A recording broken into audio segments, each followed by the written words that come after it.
Chapitre 6. Et parmi eux se trouvait Park, un vieil ami de Kim. Aveuglé par la peur et le chagrin, il en oubliait que lui-même avait voté pour pénétrer dans ce donjon. Baisse ton épée, lui rétorqua Song. Je peux y aller tout seul. Je ne te fais pas confiance, répondit Kim. Boucle-la et avance. Jin-woo se mordit la lèvre inférieure, impuissant, en voyant Song avancer vers l'autel, l'épée de Kim pointée dans son dos. Rejeter la faute sur le vétéran était lâche, surtout après que la majorité avait voté en faveur de son idée. Mais Jin-woo n'avait pas le pouvoir d'arrêter qui que ce soit.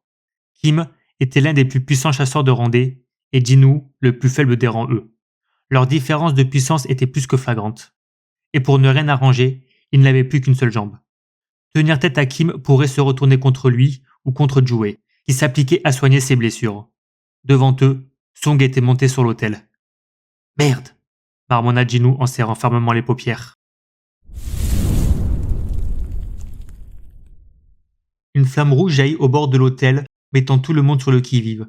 Parcourus de sueur froide, ils attendirent la suite avec appréhension, mais rien d'autre ne se passa. Kim se tourna vers Jin-woo. « Dis donc, Sung, tu es sûr que c'est ce qu'on est censé faire ?» Le jeune homme secoua la tête. « Je suis tout aussi perdu que vous. » Il avait pensé que le commandement serait respecté une fois le sacrifice sur l'autel accompli. Se pouvait-il qu'on leur demande autre chose qu'un sacrifice? Si c'était le cas, c'était une bonne nouvelle. Song n'avait plus à mourir. Jin-woo sentit son visage retrouver ses couleurs. Le voyant peiner à se relever, deux chasseurs vinrent lui porter secours. « J'aimerais jeter un coup d'œil à cet hôtel. Quelqu'un peut-il m'aider ?»« Mais Jin-woo, ta blessure !» Jouet suivit son ami. Ses efforts acharnés avaient permis de minimiser non seulement la douleur de Jin-woo, mais également de ralentir l'hémorragie. Cependant, l'utilisation poussée de son mana l'avait rendue toute palichonne.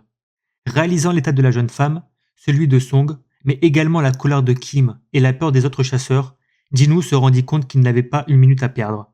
Il fallait faire vite. « Montons sur l'autel !» déclara-t-il. Les deux chasseurs qui le soutenaient hésitèrent un instant, mais choisirent de lui faire confiance. À peine eurent-ils mis un pied sur l'autel que 3 flammes supplémentaires vinrent s'ajouter à la première. Les 4 brasiers formaient désormais un cercle autour de l'autel.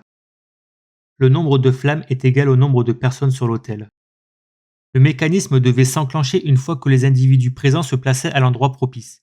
Jin-woo se tourna vers Song. « Pensez-vous que d'autres chasseurs viendront nous secourir si nous attendons ?» L'homme secoua la tête. « Le portail est ouvert depuis 7 jours. Crois-moi, ces créatures commenceront à bouger avant que les renforts arrivent. » Je vois. L'organisation a laissé traîner l'affaire jusqu'à la dernière minute parce que le donjon n'était que de niveau D. C'est toujours comme ça avec l'organisation. Sachant qu'un portail se rompait au bout d'une semaine, il fallait éliminer le boss du donjon avant de le refermer dans ce laps de temps. Si jamais les chasseurs échouaient, les créatures tapies à l'intérieur pourraient pénétrer librement le monde extérieur. Jin-woo se détourna vers la statue géante. Elle les toisait toujours avec condescendance. Si jamais cette chose traverse le portail, les dégâts qu'elle causerait seraient inimaginables. Et avant ça, les chasseurs présents dans la pièce seraient exterminés par le colosse de pierre ou par les statues mouvantes. Ils ne pouvaient pas attendre les renforts. Jin-woo fit signe à Jouet et Kim de les rejoindre. La guérisseuse monta sur l'autel la première, Kim l'imita à contre-cœur. 2 autres flammes vinrent aussitôt compléter le cercle ardent. Des flammes plus petites et bleues jaillirent une par une autour du cercle le plus éloigné de l'autel. Le cercle interne a 6 feux rouges, un pour chaque personne sur l'autel, mais que peuvent bien signifier les 36 autres? Sans crier gare, la porte de l'entrée s'ouvrit, provoquant un sursaut chez les chasseurs. Tous furent saisis de l'envie de courir vers la porte, mais au souvenir de ce qui est arrivé à leurs confrères, aucun n'osa s'élancer. Ils ne savaient pas ce qui pourrait encore arriver s'ils essayaient de fuir. Tous se tournèrent vers Jin-woo en quête d'une explication de sa part, mais le jeune chasseur resta silencieux. Il n'avait aucune réponse à leur fournir, du moins, pas pour le moment. Lui-même ignorait si l'ouverture de la porte était un piège ou bien si elle signifiait que le 3e commandement avait été respecté. Tout à coup, des grincements désagréables s'élevèrent dans la pièce, et les survivants réalisèrent avec horreur ce qui était en train de se passer. « C'est quoi ça encore? Les gardes approchent! Ils viennent vers nous !» Après une analyse rapide, Jin-woo réalisa que ce n'étaient pas les statues qui se déplaçaient, mais les piédestaux sur lesquels ils se dressaient. L'horrible bruit qui résonnait devait venir du frottement de ces socles contre le sol en pierre. « Oh! Regardez! Elles se sont arrêtées !» Kim essuya la goutte de sueur qui lui dégoulinait le long du front. Tandis que l'attention de tous était retenue par les statues, Jin-woo baissa les yeux. Trois des flammes bleues s'étaient éteintes. Un nouveau grissement retentit, juste avant que les statues ne se rapprochent davantage de la troupe. En relevant la tête, Jinwoo réalisa qu'elles étaient plus proches de son côté. « Qu'est-ce que c'est que ça ?» hurla quelqu'un. « C'est quoi ce bordel? Qu'est-ce qu'on doit faire ?» Jinwoo ferma brièvement les yeux, testant une hypothèse.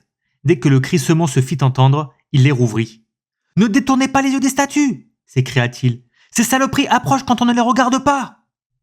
Autour d'eux, une autre flamme s'éteignit, sans que cela affecte toutefois ni les chasseurs ni les statues. Et si... Jinwoo se mit à compter minutieusement dans sa tête tout en fixant les monstres de pierre. À chaque minute qui passait, une flamme bleue s'éteignit. « Les flammes bleues représentent une minuterie !» Rester sur l'autel jusqu'à l'extinction de toutes les flammes semblait être la solution de l'énigme du troisième commandement. Tant qu'il regardait les statues, il semblait qu'il n'avait rien à craindre. Avec un peu de chance, personne d'autre ne devrait mourir lors de cette dernière épreuve. Jinwoo vérifia une dernière fois le nombre de feux afin de calculer le temps qu'il leur restait. 30 flammes, plus que 30 minutes à tenir bon. Jinwoo réalisa son erreur trop tard. Le temps qu'il reporte son regard des flammes aux statues, celle-ci s'était encore rapprochée. Le chasseur qui se tenait face à Jinwoo poussa un hurlement terrifié et se rua vers la porte. L'un des feux écarlates de l'hôtel disparut aussitôt. « Non !» cria Jinwoo. À la surprise générale, l'homme s'échappa via la porte ouverte, sain et sauve. « Hein? Comment ça se fait? Sung, qu'est-ce qui s'est passé? Il est sorti vivant ?» Dos à la porte, Jinwoo ne pouvait pas vérifier si la fuite du chasseur avait provoqué quoi que ce soit. « Est-ce que quelque chose a changé? La porte! Elle s'est légèrement refermée! Elle est en train de se fermer ?» Jinwoo sentit son cœur se serrer. Il venait de trouver la réponse à la question qui le troublait depuis qu'il se trouvait debout sur l'autel. La porte ouverte était un piège, un faux espoir. Si tous les chasseurs sur l'autel étaient descendus en même temps, toutes les flammes rouges se seraient éteintes et la porte se serait refermée complètement. L'autel était un refuge, un lieu où la survie de tous était garantie, du moment que chacun exerçait son rôle à sa place pendant un temps déterminé. Un faux espoir visible contre une promesse invisible. En quoi était-ce une épreuve de foi? Le troisième commandement était un test, prouver sa foi, afin de savoir si chacun pouvait rester à sa place sans succomber à la tentation de sortir malgré la menace imminente. Une réalisation d'autant plus effrayante pour Jinwoo qu'il ne parvenait pas à rester debout avec l'aide de quelqu'un d'autre.